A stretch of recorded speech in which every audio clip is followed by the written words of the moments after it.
데살로니가 전서 후서 말씀, 이것은 사도 바울이 환난 가운데, 어려움 가운데 신앙생활을 해 나아가고 있는 데살로니가 교회에 쓴 편지인데요. 사도 바울이 고린도 사역하던 중에 썼다고 알려지고 있습니다. 그래서 이 어려움 가운데, 환난 가운데 신앙생활을 하고 있는 데살로니가 교회 교인들에게 보낸 글이기 때문에 기록 목적이 뭐겠습니까? 상상해 볼 수 있겠지요? 그렇습니다. 환난 속에서도 믿음을 지킨 성도들을 격려하고 또 칭찬하기 위해서 이 글을 썼습니다. 그리고 또 하나는 성도들이 어려움 가운데, 환난 가운데 신앙생활을 해 나아가지만 성도들로 하여금 성결한 삶을, 성결한 신앙생활을, 거룩한 신앙생활을 해 나아가라 라고 하는 권면의 말씀이 있습니다. 그리고 또 하나는 이때 당시에 영지주의자라든가 많은 이단 거짓 선지자들이 많은 때인지라 사도 바울에 대하여도 의심을 갖는 사람들이 있었던 거예요. 사도 바울? 저 사람 진짜 주의 종이야? 저 사람 진짜 예수 그리스도의 참된 복음을 전하는 사람이야? 혹시 거짓 선지자는 아니야? 등등 의심하는 사람들. 그래서 이 데살로니가서를 통하여 사도 바울은 자기의 사도권에 반대하고 의심하는 사람들에게 나는 분명히 예수 그리스도의 종이다 라고 하는 사도권을 변증하고 있는 말씀이기도 합니다. 그리고 한 가지 더 뽑는다면 환난 가운데, 핍박 가운데 있는 성도들에게 필요한 것은 뭐겠습니까? 요한계시록 마지막에 마라나타, 주 예수여 어서 오시옵소서라고 고백한 초대교회 성도들의 모습을 보면 고난 가운데, 핍박 가운데 그것을 이겨내기 위하여 그들이 붙잡았던 것은 예수 그리스도의 부활과 예수 그리스도가 다시 오신다고 하는 재림의 약속이었습니다. 그래서 예수 그리스도의 부활과 예수님의 그 다시 오실 재림에 대한 확실한 소망을 가지고 어려운 환경 가운데이지만 믿음을 지켜나가라 라고 하는 권면의 말씀이 여기에 담겨져 있는 것입니다. 오늘 우리가 한 절 말씀만 보았습니다. 이 말씀을 보니까요, 처음에 말씀드렸던 것처럼 환난 속에서도 믿음을 지킨 성도들을 격려하고 칭찬하기 위하여 기록했다라고 하는 것을 여기에서도 볼 수가 있습니다. 2절부터 한번 제가 읽어볼게요. 한번 눈으로 따라 보십시오. 우리가 너희 모두로 말미암아 항상 하나님께 감사하며 기도할 때에 너희를 기억함은, 데살로니가 교회를 기억하는 거예요. 기도할 때마다. 누가? 우리가라고 했는데 우리가는 맨 위에 1절에 바울과 실로아노와 디모데. 항상 기도할 때마다 이 데살로니가 교인들을 기억한대. 무엇을 기억해요? 3절에 있는 말씀. 다 같이 다시 한번 읽어보겠습니다. 3절 시작. 너희의 믿음의 역사와 사랑의 수고와 우리 주 예수 그리스도에 대한 소망의 인내를 우리 하나님 아버지 앞에서 끊임없이 기억함이니. 아멘. 와우, 데살로니가 교회 교인들은요, 믿음의 역사가 있었고요, 사랑의 수고가 있었고요, 소망의 인내가 있었어요.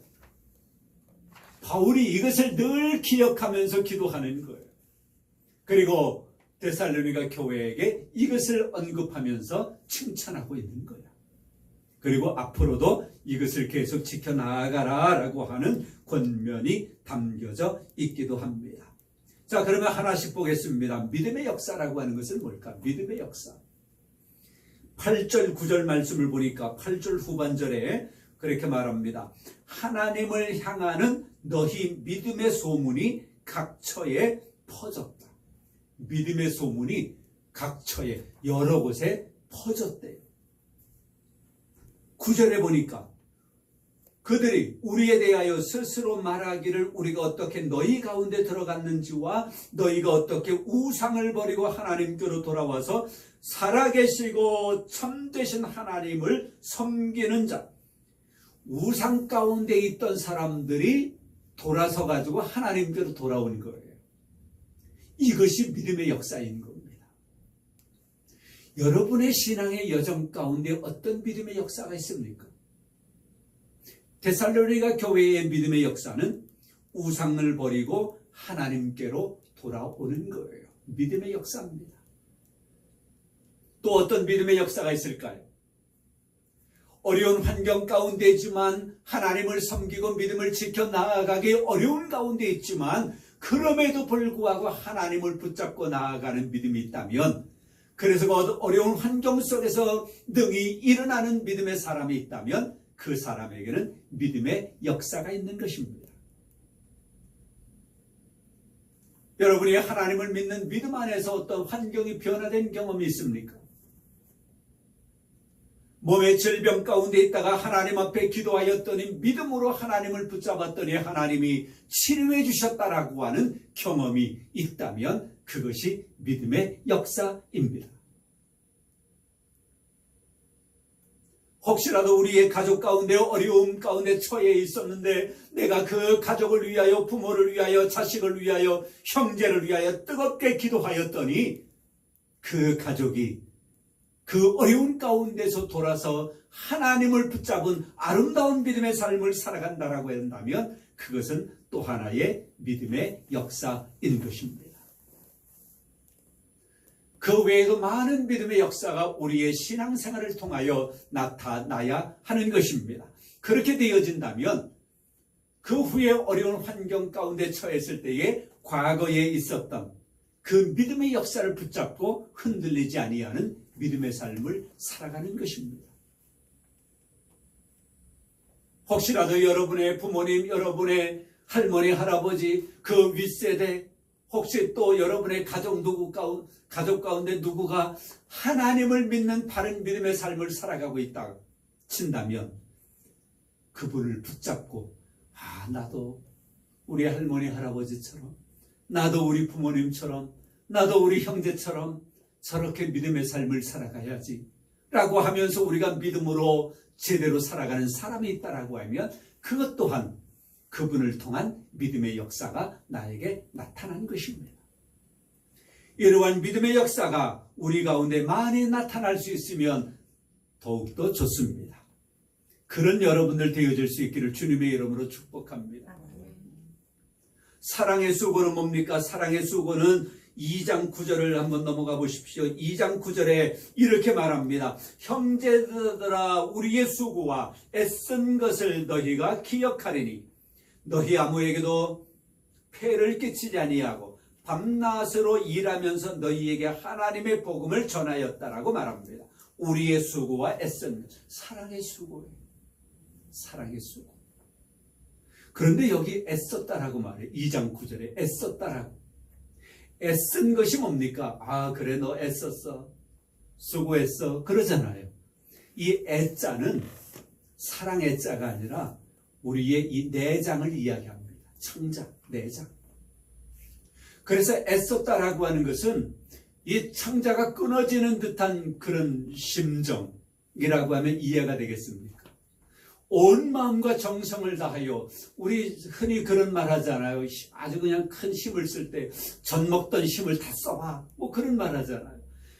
나에게 있어서의 온 마음과 정성과 힘을 다 쏟는 것, 이것을 애썼다라고 이야기하는 거예요. 그런데 여기 사도 바울은 그 후반절에 그가 수고하고 애를 썼는데 마지막에 뭐라고 이야기하느냐? 하나님의 복음을 전파하는 것을 이야기합니다. 우리가 주변에 많은 사람들을 사랑할 수가 있습니다. 주님의 이름으로 사랑할 수가 있습니다. 그런데 사랑의 수고 중에 가장 큰 사랑의 수고는 전도다, 복음 증거다. 이것을 2장 9절을 통해서 우리가 볼 수 있습니다. 다른 사람을 신앙으로 돕는 것, 사랑의 수고입니다. 어려움에 처해 있는 사람들을 격려해주고 일으켜 세워주는 것, 사랑의 수고입니다. 여러분, 교회 가서 어떤 봉사의 일을 해야 할 때에 온 마음과 정성을 다하여 그 봉사의 일을 감당하는 것, 사랑의 수고입니다. 믿음의 사람으로 혹시라도 지나가다가 쓰레기 하나 줍는 것, 사랑의 수고예요. 신앙인들은, 하나님의 백성들은 이런 사랑의 실천이 많아야 하는 것입니다. 경찰서 경목들이 있잖아요. 그분들이 경목증을 받으시면서 어떤 분은 그렇게 말씀하셔요. 이거 경목증 가지고 교통순경한테 들키면 나 이런 사람이다 내밀면 되냐고 그런 분이 계셔요. 아이고 절대 그러지 마십시오. 요즘은 그런 시대가 아닙니다. 그 경목증 쓸 때가 있습니다. 언제 써요? 그거 쓰실 때는 좋은 일 하시고 혹시라도 그것을 내밀어야 될 필요가 있다면 내가 이런 사람이다. 좋은 일 하시고 그럴 때 쓰십시오. 그렇게 제가 이야기를 하기도 합니다. 그래요. 사랑의 수고가 좋은 일들이 우리를 통하여 많이 생산되어져야 된다고 하는 것입니다. 세 번째는요, 소망의 인내를 이야기합니다. 이 소망의 인내는 4장 13절, 14절로 한번 넘어가 보세요.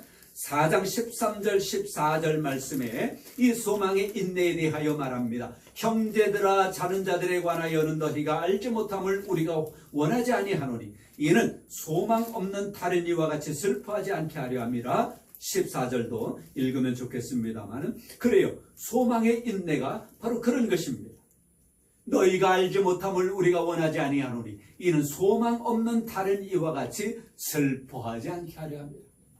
소망을 가지고 있는 사람들은 예수 그리스도의 부활과 예수 그리스도의 재림을 믿음으로 간직하고 그것을 소망으로 가지고 있는 사람들은 어떤 절망 속에서도 슬퍼하지 아니한다고 하는 것입니다.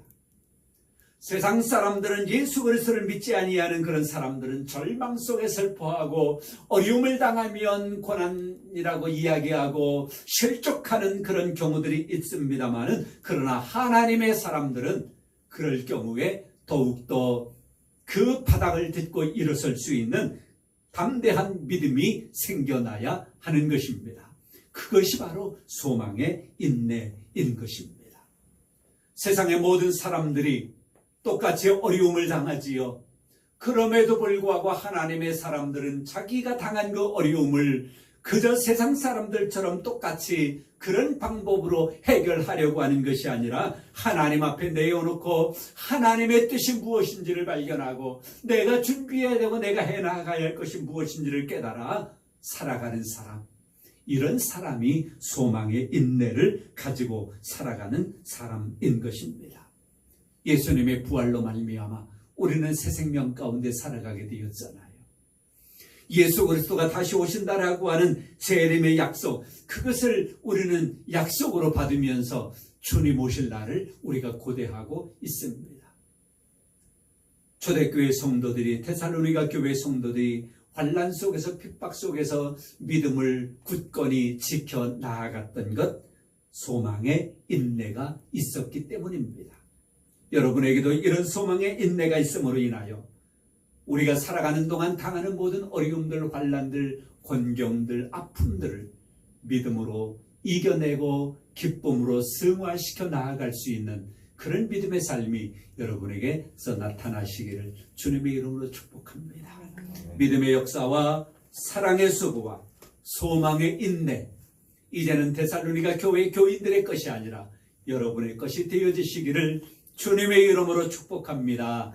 성부와 성자와 성령의 이름으로 여러분 모두를 축복합니다.